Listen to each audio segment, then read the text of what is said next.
So to make it easier for me to reference and talk about within this series of videos, I have given a title to each one of my photos. Rewind. So I took all these photos on our day trip. We took the train down to Chinatown and we just walked around. We grabbed some food and walked around and then took the train home. It was really great and it was fun, and it was just a nice way for us to get out, and I got some pretty good photos from it too. The first photo I have to talk about today is called Through. I titled it because when you see it, you go through it. It's a big, long, moody, Twilight Zone looking hallway. So we're walking down the street in Chinatown, and there was this big building, this huge grate, and along the wall there was a hole that somebody had smashed in between the panels. So naturally, I stuck my lens in it. So when I started developing this photo, I was thinking about what kind of story I could tell with this. And what I came down to was I really wanted to play this eerie Twilight Zone style photo for you guys. So what I did was I took the original photo and turned it on its side, so it made it look like the ground is this blue, spooky, concrete hallway that leads into infinity. And that was all pretty much inspired by the trash that was now sitting on the side of the wall, clearly defying gravity. And when I wanted to color it, I desaturated it a little bit and brought out the blues, because nothing says Twilight Zone like bright bluish gray like the original black and white Twilight Zone was. But I didn't really want to take it into black and white. So my middle ground was to desaturate it a little bit and make it look a little bland and blue and gray. And that seemed to work pretty well. And I like that it kind of contrasts with the letters on the side, which are in yellow, and the side of the big giant girder that was now our wall has a little bit of yellow in it too. So this photo I really enjoyed. It came out great. So the next photo that I took out of the couple hundred that came out of the day is called Range, like a mountain range, because that's really truly what this photo looks like. This is just a rock. This rock is smaller than I am. They have this art installation by the Metro in Chinatown that is a arrangement of rocks with mist coming out from beneath them. And that mist was the coolest thing I was trying to capture. I was trying to capture this mist and make it look all crazy and cool, but I didn't capture the mist at all. I ended up just capturing the rocks. But I caught some really good photos of these rocks, let me tell you. So yeah, I got a picture of this rock and I have the mist coming out from behind it that makes it look like the sky. And then I have the negative area where the mist actually wasn't, looks like it's a giant like dark black cloud. So with this photo, I didn't really get what I was trying to capture, but I got something different, which was great. And I decided to make it look like something it's not, which was what I did with the last photo as well. I turned this one on its side just because I wanted to create a landscape. I put this photo in landscape to create a landscape. I desaturated this too because I wanted to make the mist look as close to like a overexposed sky as I could, and it came out about as perfectly as I could have gotten it. This is one of those happy accident photos, so I don't really have much to say about it outside of I made the best out of what I could, and what I could is pretty great, and I love it. I think my favorite part about this photo, and what really majorly kind of inspired the whole mountain rangey look and the landscape, aside from the fact that it is actually a rock and a piece of earth, is the negative space that the mist didn't take up that created that really cool black cloud on the left that's consuming this mountain that made it seem like this storm was about to roll in or had just rolled out. I hate to talk poorly of my own photos, but this one was my least favorite out of all of the photos that I took and that I ended up developing and making for this video. There was like a little pagoda style stairway that went from the top of the Metro to the bottom of the Metro. And I tried taking pictures of it from the outside, from the left, from the right, above it. Finally, I got a photo of it from underneath and inside of it. Really, my favorite part about this photo is the color yellow. That's my favorite color. It's always been my favorite color, and I try to incorporate it as much as I can into all of my photos when I can. So this whole thing was yellow, which is why I was so attracted to it. Was the top was yellow, the supports were yellow, the beams on the inside were yellow, everything was yellow except for the bottom inner part, which is white, which I thought was great. It played really nicely behind the yellow beams as they went. And yeah, with this one I didn't really have a story to tell either. I just thought it looked really nice. I liked the arrangement of geometric shapes, and you have a little bit of a gradient going from the left to the right with the shade and the sunlight coming in at the same time from beneath the awning that it is. Yeah, great photo. It's yellow. I will talk more about yellow in a future video. I think yellow is a great color to include in a lot of photos for a lot of different reasons, and I don't really feel like going into that right now. So we're walking back from this metro station where we saw the rocks and we saw the stairway. We had just passed where we saw the big grate where we got through, and we had walked by this construction earlier. We had walked across the street through that little mini plaza in there. It's like a little tiny night market inside. It's all covered. There's just wall-to-wall sales.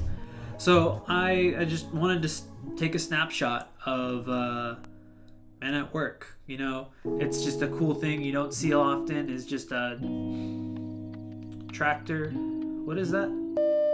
I don't know what you'd call that. A bobcat. But anyways, you know, it tells a story on itself. A picture's 1,000 words. And you got in the foreground, you've got this cone that's just this lonely cone hanging out there casting a shadow, which I thought was great. I was really happy that that part was in focus. And then you have, you know, the gentleman in the back who's sweeping. You've got one guy observing the guy piloting the tractor. You've got some cones in the background. And my favorite part, this little tiny detail that you can't really tell unless you were actually there, is in the background on the left. There's a whole entire march going on that we ended up having to navigate through, and it was really weird. I really like the story this tells. There's a bunch of construction guys at work. You have one guy sweeping, one guy observing. You've got a dude working behind the tractor. There's a guy in the tractor. He was moving gravel or something. Yeah, it's become clear to me after talking about these photos to other people and myself that I desaturate my photos a lot, and most people, or some people I guess, saturate their photos, which there's a time and place for each, but I seem to saturate my photos a lot more than I probably should. So what I did with this photo is desaturate it. I don't know how I would describe the photos. They're a little bit more bold but desaturated. Like you got a really nice maroon and the blues of the tarps that are covering the shopping center. The yellow is a really great yellow color. Yellow tractor. There you go. There's more yellow for you. And you've got the oranges that pop. Everything just melds together. My only regret is I don't really like the color of the street, to be honest. It came out this weird beigey color, which was probably most likely, I forgot my ND filter at home, so a lot of my photos that were not covered or not close up or anything came out really blown out because of all the light that was coming into my camera. So that's my only regret. This one was probably my first photo of the series where I was like, that's the one right there. That's the keeper. So yeah, I'm really proud of this photo. I like the story it tells. It's cool. Number 5, I have a lot to say about this photo. This photo brings up a lot of things to talk about. Like, is this okay? Or is this something that is morally okay? I know that a lot of people say street photography is kind of like moralless. You have to, like, the boundaries between what's okay and what's not okay are really, really very blurred. And so that brings up a question, like, am I okay with myself taking photographs like this, and I take them because I enjoy what they have to say, the story that they have to tell. But I don't like the idea that I'm taking advantage of this homeless man. And, you know, my photo is gonna get me whatever gain that it gets me because of this, but he's not gonna get anything. But then that brings it into, well, you're taking photographs in a public place. You know, these people in the background didn't agree for you to take these photos, or that person didn't agree to take these photos. So, I don't know. It's a weird topic for me. It's a weird thing for me to think about. So anyways, we came across this guy just passed out on the floor, sleeping between these planters. Took this photo, I took it home and edited it, and I really liked it. I thought composition-wise it was really nice. You have that planter building up the left third, and he's building up the second 2/3. And then you have these people over here who are just minding their own business. They don't even see this homeless man who's sleeping amongst his trash. He's got his valuables on the side, and he's just out. I think my favorite small detail, which is kind of a nerdy thing for me, my favorite small detail is his jacket has a red star on the back. And I was like, damn, that's a pretty cool jacket. He's got this, looks like a windbreaker or a bomber, and it's just green, pine green with a red star on the back. Thought it was a cool jacket. So yeah, it's just lined up nicely. Colors are nice. There's a lot of dark and bright colors. Again, desaturated it, and it's also washed out because of the sun, but I made it look nice. I think the fact that the ground and his pants are virtually the same color is kind of a fun thing for me, and I like that the whole color palette revolves around that. And then in the center of this photo, you have this green jacket that just ties it all together. Yeah, I really like this photo. It brings up a lot of interesting topics to talk about when it comes to taking photos in public spaces and of people in public spaces, and I'd like to look more into those in the future. And for my last photo, this one goes back to the big great, and it is called Great. And yeah, so this would happen to be on the day of the Women's March in Los Angeles. So I was like, I'm gonna be a little artsy dude. So I took this rusting metal grate and I made it pink, because one of my favorite color schemes, combinations, whatever you're gonna call it, is pink and blue. I think those two go together really great. They can be incorporated in a lot of great ways, and this is my attempt at it. I took a couple different photos of this grate like this that are very similar, and this one is actually upside down because I wanted to get a good range of focus where the grate is in focus in the foreground but not in the background, and I wanted to be able to show you the texture of that rusting grate too. So I ended up taking a picture where it was exactly what I was looking for but in reverse. So I ended up just flipping it. Sometimes you just gotta flip it. It happens. So I made it pink for the Women's March because women are pink. Pink is a color that symbolizes women.